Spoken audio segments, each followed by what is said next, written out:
Namanya Mul. Besok dia mau minta perpanjangan, katanya 3 periode mau tetap jadi.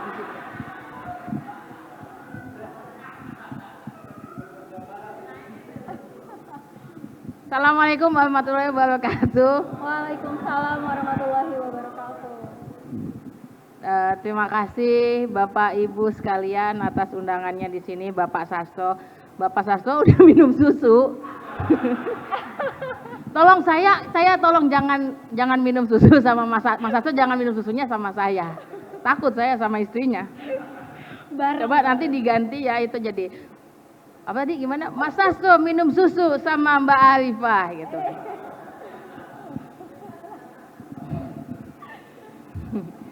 Selamat datang juga Pak Bondan Kanumoyoso, terima kasih. Saya sebagai juniornya Mas Untung agak gimana tadi dengar omongannya Mas Sasto.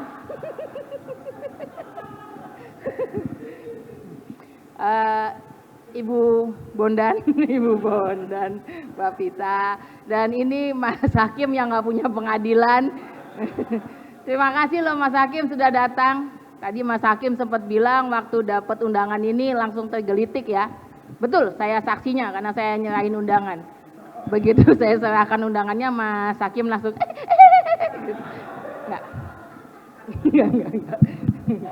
Enggak gitu ya, enggak ya. Enggak. Teman-teman semua, terima kasih sudah hadir di sini di Haul ke-16 Gus Dur.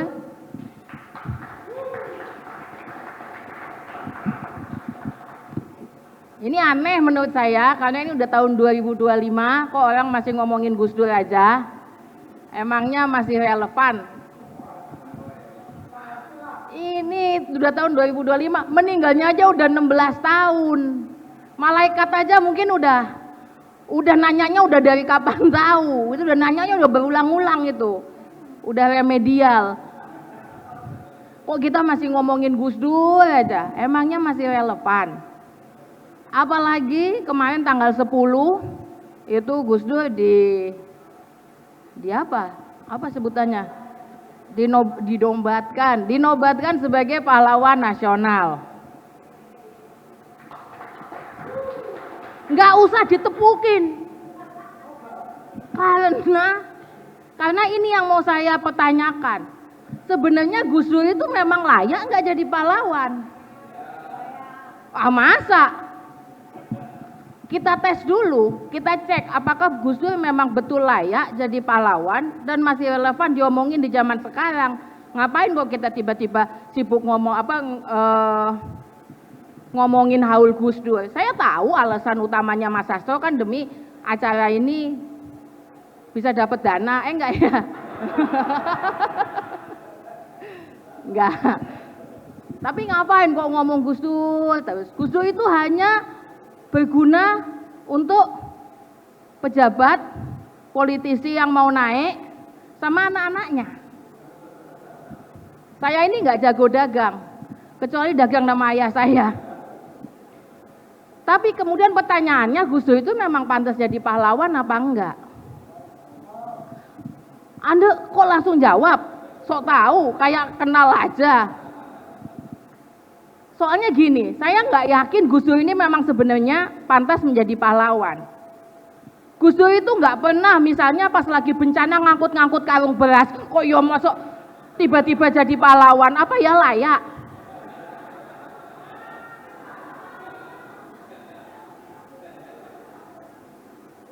Waktu dulu jadi presiden diminta mundur seperti katanya Mas Sasto.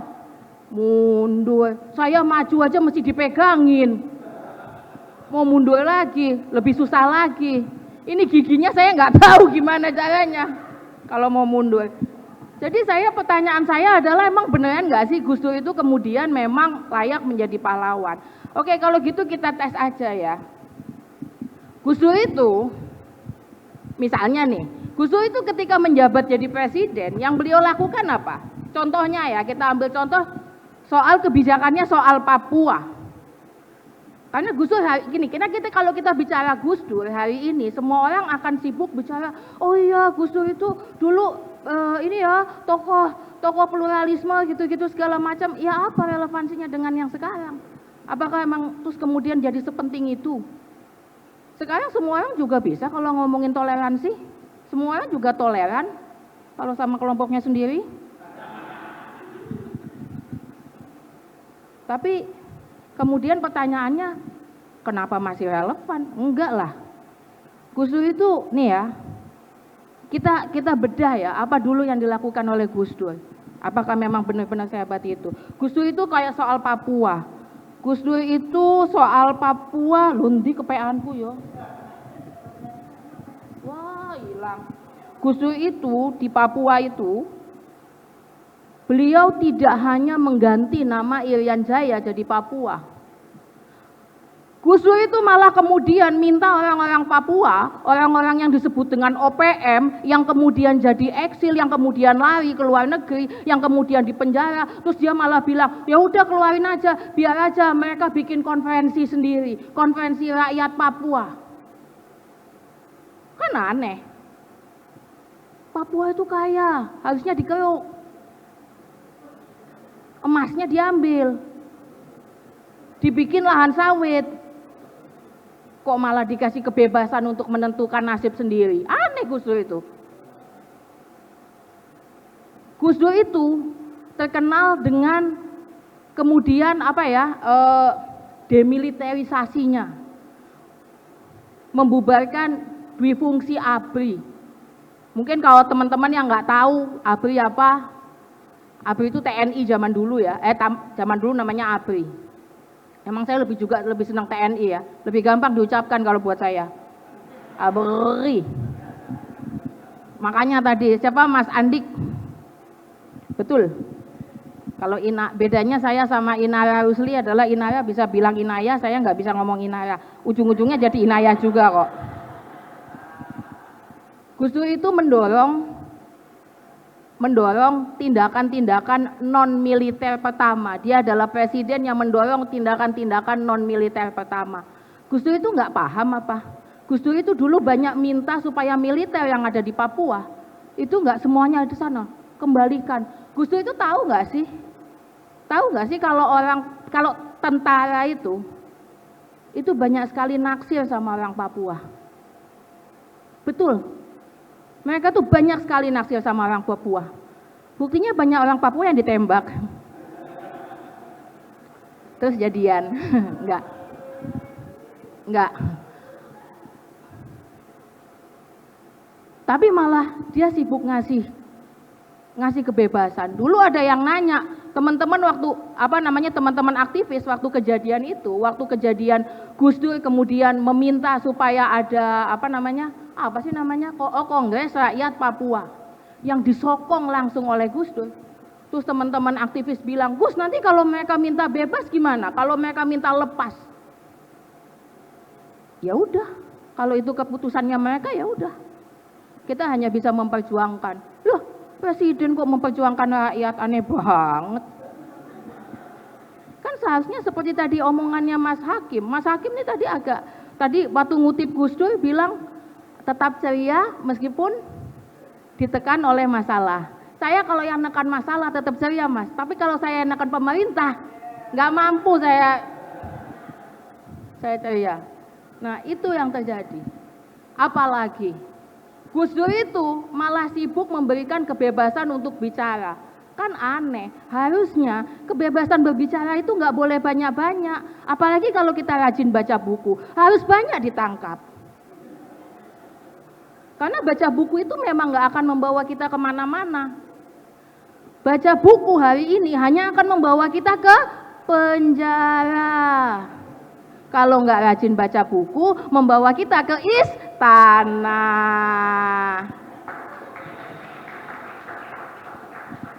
Anggota dewan aja nggak ada yang punya buku. Kemarin sampai dibantuin warga, masyarakat Jakarta semua tumpah ruah ke dalam rumahnya, bantuin nyari buku. Ya toh? 4 anggota dewan dibantuin nyari buku, nggak ada yang ketemu. Segitu memang buku tidak ada gunanya. Kok malah kemudian media malah dikasih kebebasan sama Gus Dur untuk bicara. Departemen Penerangan malah kemudian dibubarkan oleh Gus Dur. Ini kan aneh. Orang itu harus belajar untuk ditata bicaranya. Dan ini narasi yang banyak muncul di Twitter atau muncul di sosial media. Hari ini yang diomongin apa? Demokrasi itu udah nggak ada gunanya. Harus ada sistem terpimpin. Karena sekarang semuanya sibuk ngoceh ke sana kemari. Lah itu gara-gara siapa? Itu gara-gara Gus Dur. Kalau hari ini media semua orang itu ya posting meme, sampai kemarin ada satu menteri bilang siapapun yang posting meme saya akan saya sisir. Padahal bisa jadi dia botak.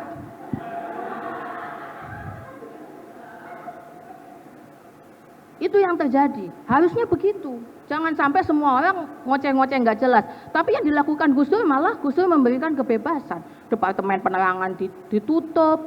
Terus apalagi satu lagi Mas? Bukan, satu lagi itu yang sekarang ada lagi. Lembaga sensor ditutup. Maunya apa? Jadinya ya kayak sekarang. Dulu waktu zaman sebelum Gus Dur, ada kisah waktu sebelum Gus Dur, presidennya itu mancing sama Perdana Menteri Malaysia. Ya kan, Presiden Indonesia mancing sama Perdana Menteri Malaysia. Perdana Menteri Malaysia dapat ikan.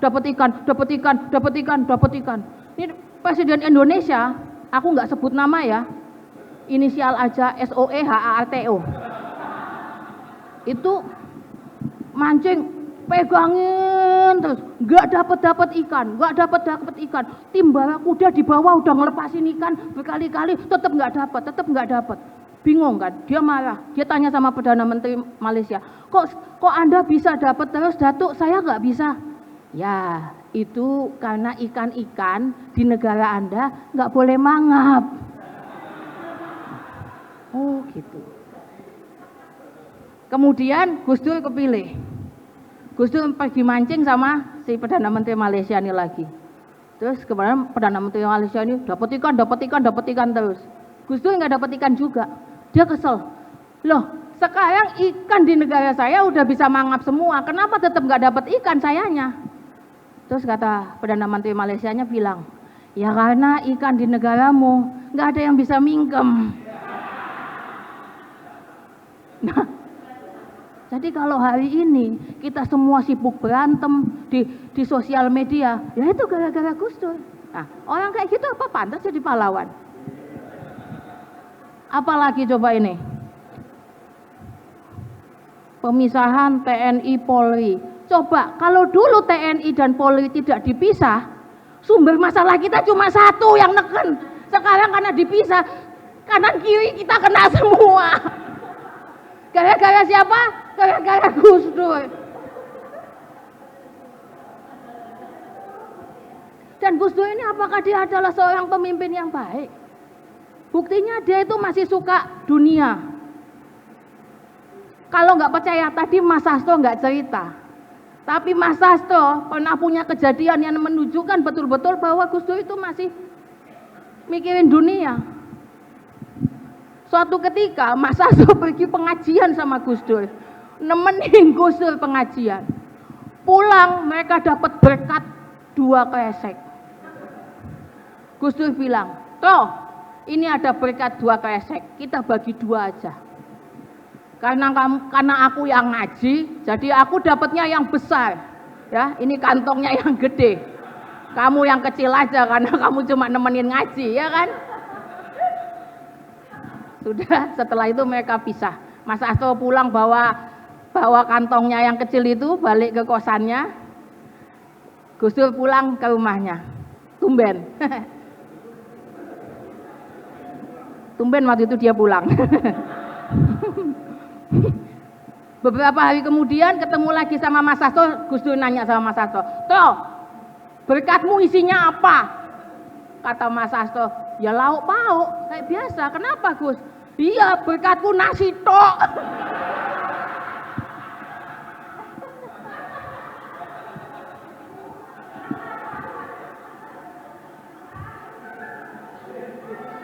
Hah?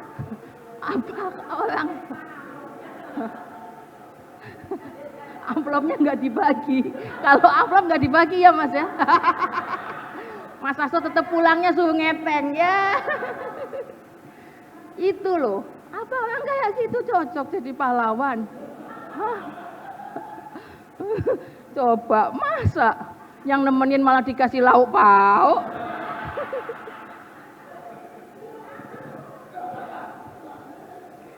Aneh Gus Dur itu. Gus Dur itu malah sibuk bercanda. Dia itu dulu waktu dapat Gus Dur kan dapat satu HC itu apa namanya? Gelar HC saya ingat di Prancis apa saya lupa atau di Thailand.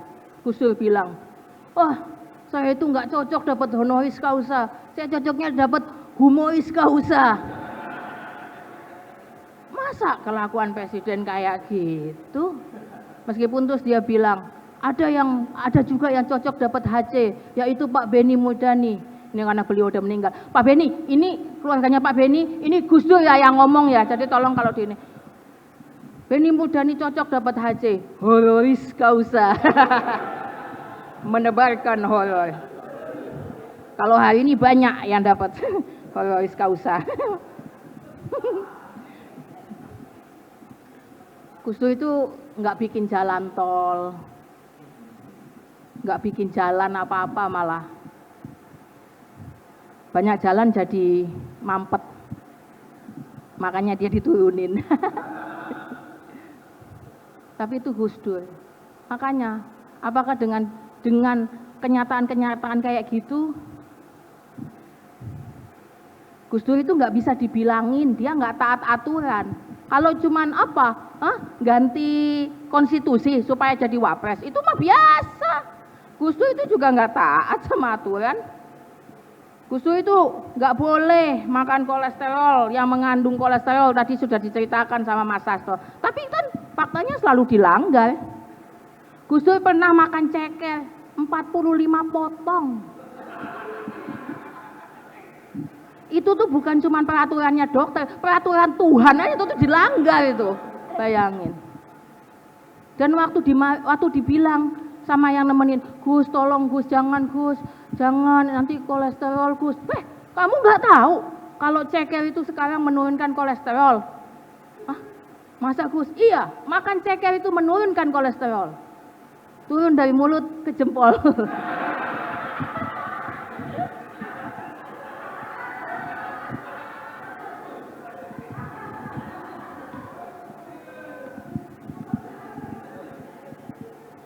Gitu. Saya dikomplain sama teman saya. Teman saya tinggalnya di Kelapa Gading. Dia bilang kalau siang, setiap kali dia mau tidur siang, dia nggak bisa tidur siang. Karena sekarang di sana, di daerah sana ya, orang itu ngamennya pakai apa? Pakai barongsai. Bayangin kalian siap-siap sakit kepala, habis deadline, ya, baru mau merem tiba-tiba, bisa bayangin nggak? Itu gara-gara siapa? Kalau nggak gara-gara Gus Dur, kok iya dia tuh kok sampai belain orang Cina? Apakah karena anak-anaknya semua mukanya kayak Cina?